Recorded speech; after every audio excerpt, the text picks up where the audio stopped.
요즘은 이제 또 느끼는 게 너무 이제 정보 홍수의 시대인 것 같아요.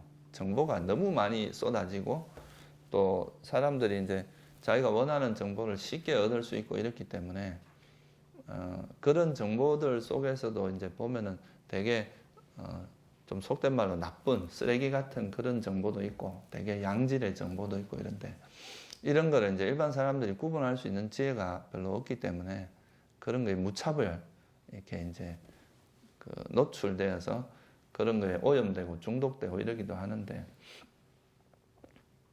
그래서 이런 이제 견해를 우리가 이제 견해의 균형이라고 하는 것도 이런 막 복잡한 이런 정보 속에서 뭐가 이제 정확한 바른 정보인지 이런 거를 좀 이해도 하고 우리 그 수행에 있어서 바른 길 또 어떻게 사는 것이 실질적으로 우리에게 도움이 되는지 이런 거를 이해하는 거라고 할 수 있겠죠, 그죠?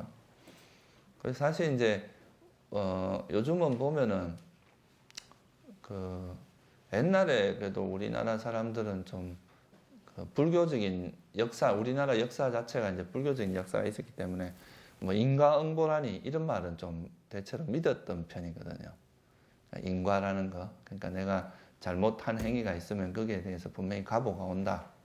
이런 걸 이제 믿었다고 할 수 있는데 요즘 세상에는 이제 보면은 너무 물질 문명이 갑자기 이래 성장을 하고 세상이 너무 물질적인 방향으로 흘러가다 보니까 그런 인과라는 거에 대해서 이제 생각을 안 하고 그냥 뭐 일단은 많은 돈과 권력, 명예 이런 걸 지기만 하면 된다 이런 생각이 좀 앞서는 그런 게 많은 것 같아요. 그래서 뭐 수행하는 사람들도 인과를 진짜 잘 안 믿는 그런 게 있고 인과를 믿는다면은 사실 우리가 어떻게 사느냐도 중요하지만 어떻게 죽느냐도 되게 중요하거든요.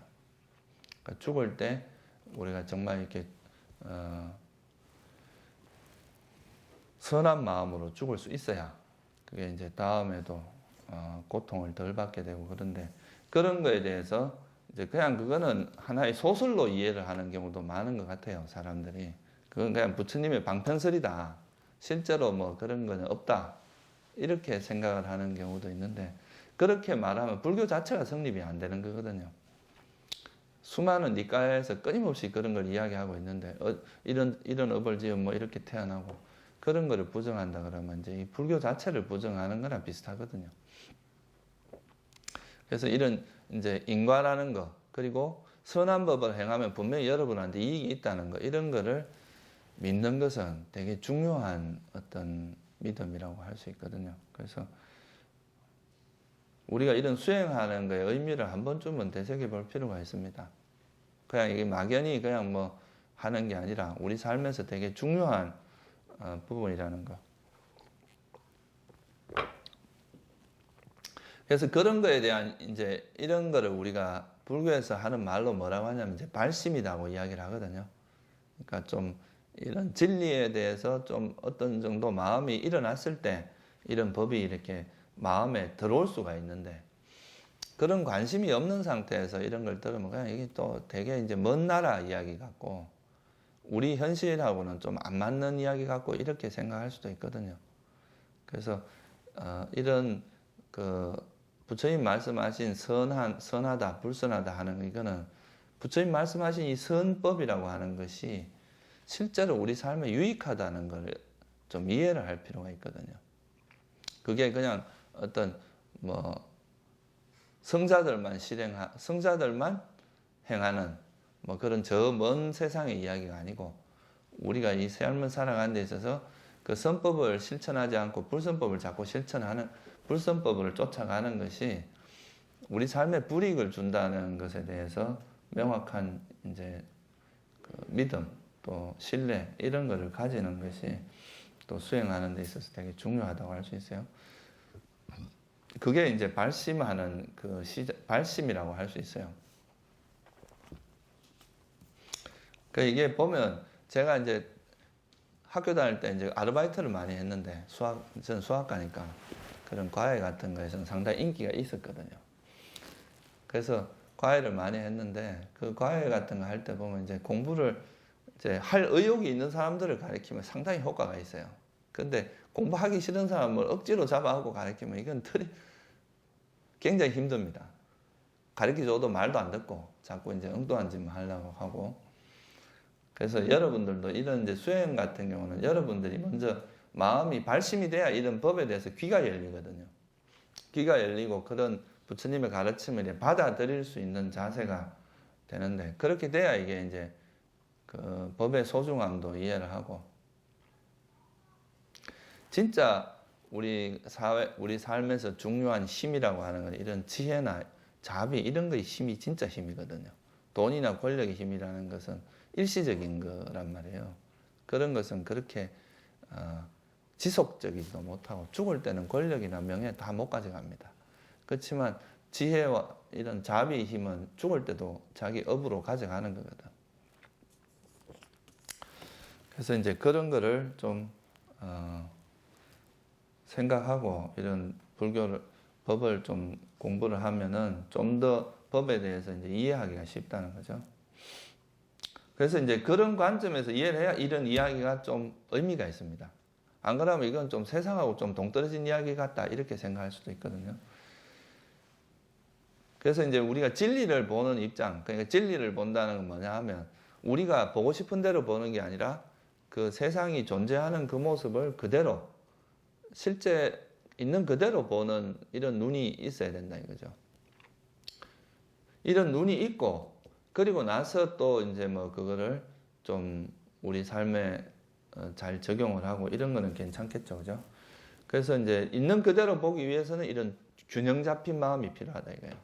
치우치지 않고, 어느 한쪽에 치우쳐버리면, 내가 이제 뭐 어떤 좋아하는 마음이나 싫어하는 마음이 있다 그러면은 그건 치우치게 되잖아요, 그죠? 그래서 이제 그런 치우치지 않는 어떤 견해를 가지는 것이 중요하다. 여기서 첫 번째 이런 거에서는 뭘 가지고 이야기하냐면, 우리가 이제 연기적인 관점을 가지는 게 이제 첫 번째 치우치지 않는 견해에 들어갑니다. 보통 일반적으로는 내가 나라는 것이 있고 그것이 영원히 존재한다, 이렇게 생각하는 것이 첫 번째 이제 보통 일반적인 견해란 말이에요. 그러니까 나라고 하는 완전히 독립된 어떤 존재가 있다고 보는 게 이제 첫 번째 하나의 치우친 견해라고 할 수 있습니다. 나와 남이 따로다 이거예요. 예전에 이제 우리가 물리학에서 이야기하는 원자, 이런 것들이 이제 따로따로 있다는 거잖아요. 원자에서 뭐 이러이러한 몇 개의 원자가 있는데, 이 원자들은 서로가 독립적이다 이거예요. 이것이 있건 없건 이 하나하나는 개별적으로 존재한다 이 말이거든요. 그러니까 우리가 이제 불교에서 말하는 자, 나, 이런 개념도 불교에서가 아니라 그 일반적으로 말하는 이것도 다른 사람과 관계없이 그 나라고 하는 독립적인 뭐 존재가 있다고 생각하는 게 첫 번째 이제 견해죠. 그래서 나만 잘 되면 돼. 남이야 죽든 말든 상관없어. 이런 게 이제 남이 잘못되는 게 나하고 무관하다는 그런 개념이 포함되어 있거든요. 그리고 이제 죽으면 끝이다라고 생각하는, 이제 우리는 실체가 없다. 그냥 뭐 어떤 원인과 결과도 없다. 그냥 잠시 모였다 흩어지는 하나의 물질이 모였다 흩어지는 것일 뿐이다. 이런 게 이제 유물론적인 사관이죠.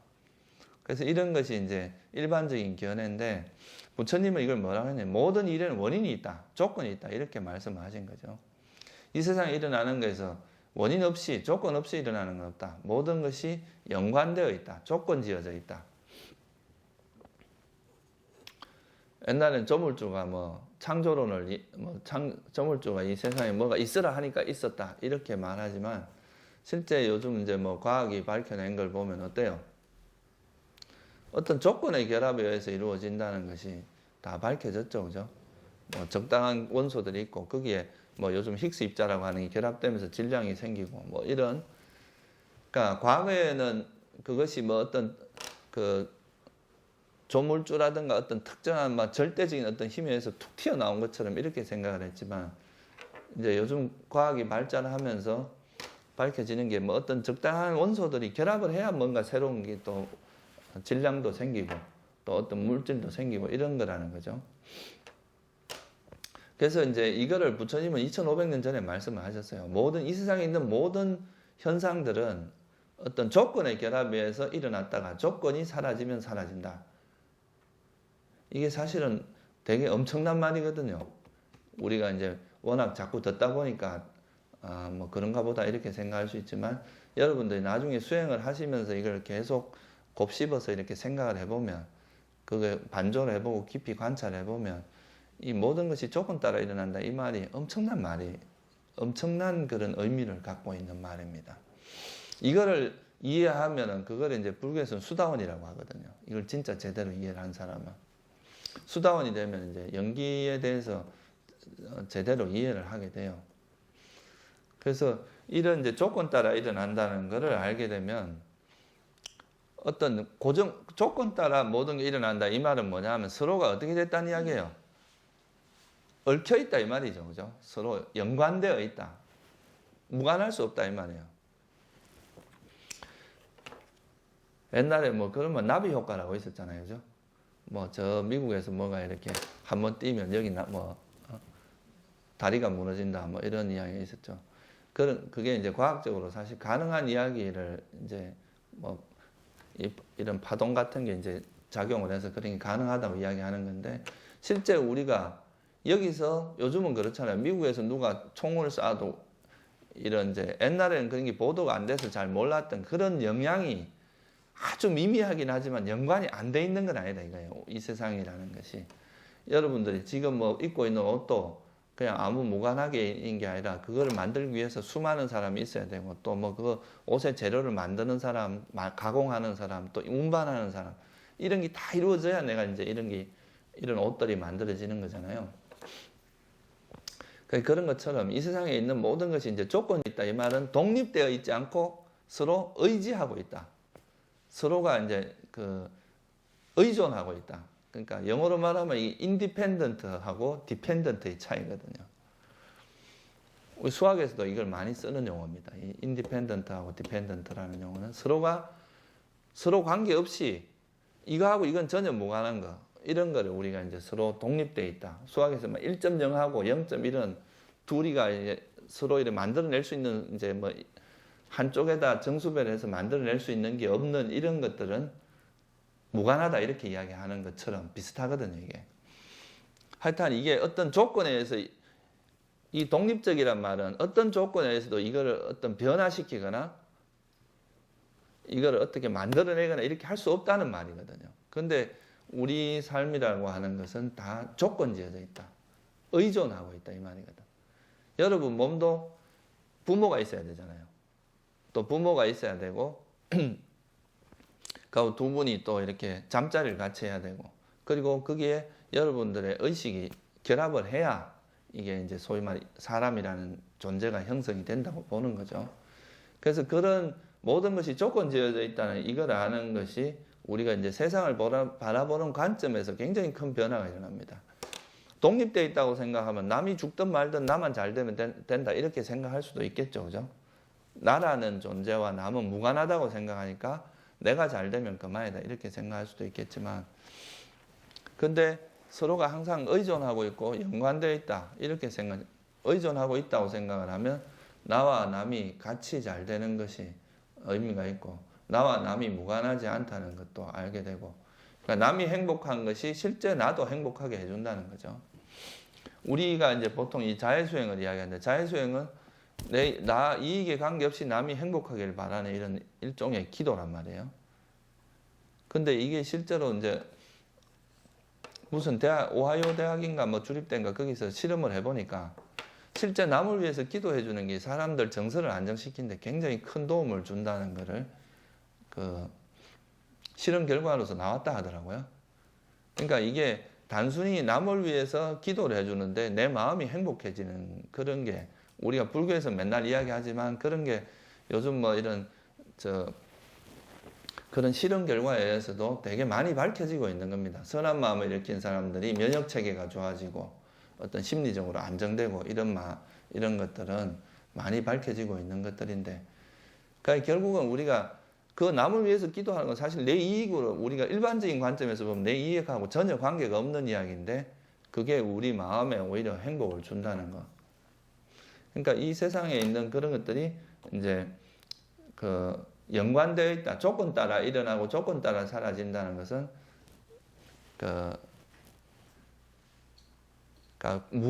아주 큰 어떤 끈으로 다 연결되어 있다.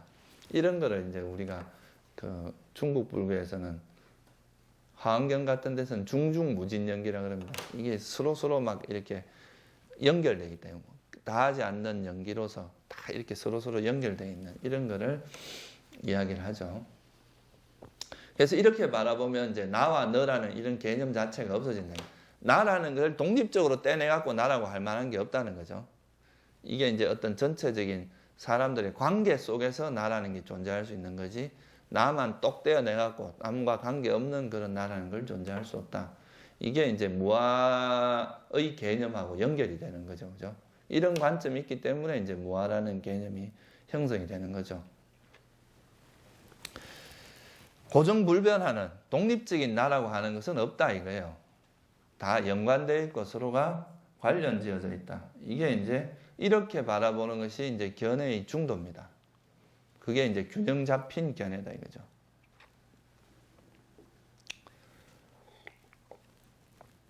이런 관점이 되면 이제 나와 남을 구분하는 것보다 이제 자비, 사랑, 내가 남이 잘 되길 바라는 마음과 내가 행복한 것이 무관하지 않다는 것, 또 그런 것을 나누고 사는 것이 오히려 나에게도 굉장히 큰 행복이 된다는 이런 마음들이 이제 생길 수가 있는 거고, 이게 이제 첫 번째 견해의 중도입니다. 이건 유무를 벗어났다 그러죠. 존재와 비존재, 그러니까 뭔가 고정불변한 실체가 있다라는 거 하는 이런 이제 치우친 견해와 또 죽으면 끝이다, 단멸적인 견해, 이런 견해가 이제 합쳐져서 이런 거를 극복한 게 바로 이제 연기법이다 이거예요. 단멸론이 왜 부정되냐면 단멸론은 죽으면 끝이다고 하는 건데 이 연기법의 관점에서 보면 죽으면 끝이 아니에요. 업이 있으면 끝이 아니다 이 말이에요. 업이 있으면 다시 태어날 수밖에 없습니다. 조건이 있으면 다시 일어난다 이 말이에요. 그러니까 다시 태어나는 조건은 이런 번뇌와 업이라는 게 조건이 되는데 이런 게 남아있는 한은 다시 또 태어날 수밖에 없고 내가 안 태어나고 싶다고 해서 안 태어나지는 게 아니다 이 말이에요. 그러니까 이런 견해라고 하는 것은 생각이고 자기 생각일 뿐이다 이거죠. 그런데 이런 이제 실제 우리가 진리라고 하는 것은 내 생각이 그렇다고 해서 그렇게 안 되는 건 아니다 이 말이죠. 그죠? 여러분이 죽고 싶지 않다고 해서 안 죽는 건 아니잖아요. 그죠? 또 태어나고 싶지 않다고 해서 안 태어나지는 건 아니라는 거죠. 여러분이 만약에 업을 다한 아라한 같으면 안 태어나겠죠. 그렇지만 일반적인 사람들은 죽으면 다시 태어납니다. 내가 안 태어나고 싶어 하고 죽는다고 해서 안 태어나지는 게 아니라는 거죠. 그게 이제 연기법의 의미라고 할 수 있어요. 조건이 있으면 일어날 수밖에 없다 이거예요. 일어나지 말라고 한다고 해서 안 일어나지지 않는다는 거죠. 근데 조건이 사라지면 일어나지 말라고 한다고 해도 일어나라고 해도 안 일어나고 그건 사라진다 이거죠. 그죠? 그래서 조건의 결합에 조건에 원인이 있으면 일어나고 원인이 없으면 결과는 사라지는 거. 이게 이제 연기법의 개념입니다. 여러분들이 이런 연기법을 잘 이해만 해도 우리가 이제 살아가면서 닥치는 문제들 같은 것들에 대해서 조금 더 대처하기가 좋다. 이렇게 말할 수 있고요. 두 번째는 이제 탐욕과 성냄이 또 치우치게 하는데, 그러니까 불교에서 말하는 선법은 이거 두 가지를 극복한 상태를 이제 선이라고 이야기를 하는 거죠. 선하다, 불교에서 말하는 선하다고 하는 거, 균형 잡혔다고 하는 것은 균형 잡힌 마음이다. 또는 뭐 최적화된 마음이다. 이렇게 말하는 것은 그 이유가 그 사물을 볼 때 이제 우리가 좋아하고 싫어하는 이런 이제 치우친 마음이 없어졌다는 의미가 됩니다. 그러니까 너무 좋은 쪽만 좋은 면만 보려고 한다거나 나쁜 면만 보려고 하는 게 아니라 그 사물을 객관적으로 있는 그대로 볼 수 있는 그런 마음 상태가 바로 이제 치우침이 없는 그런 균형 잡힌 상태다 이거죠.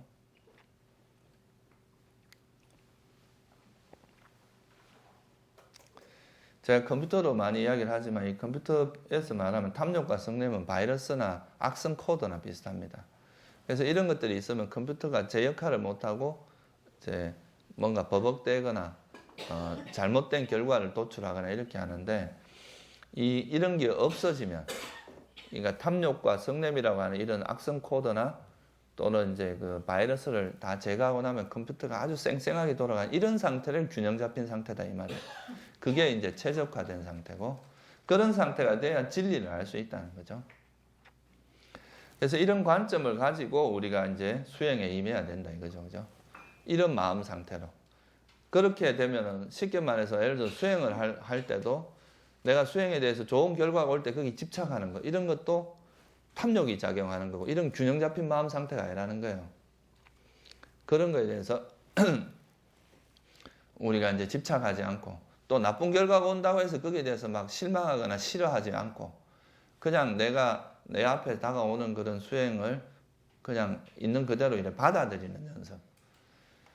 받아들이고 그거를 그냥 객관적으로 보면서 그거 문제를 해결하는 쪽 그리고 그 문제를 바르게 이해하는 쪽으로 이제 마음을 쓰면 그거는 균형 감각을 유지하면서 그걸 하는 건데 균형이 깨져버리면 그런 이제 지혜가 작용할 수 없다는 거죠.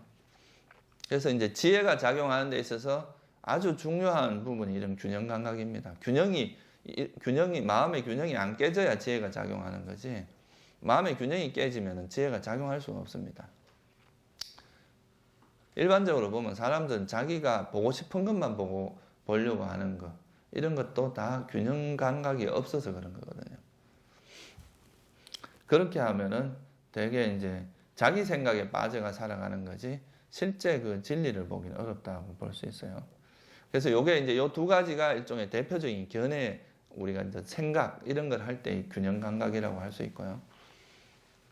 두 번째는 이제 수행할 때 그런 균형이라고 할 수 있는데 이거는 이제 우리가 경전에 보면 오력이라고 이런 오력의 균형, 칠각지의 균형 이런 말이 나옵니다.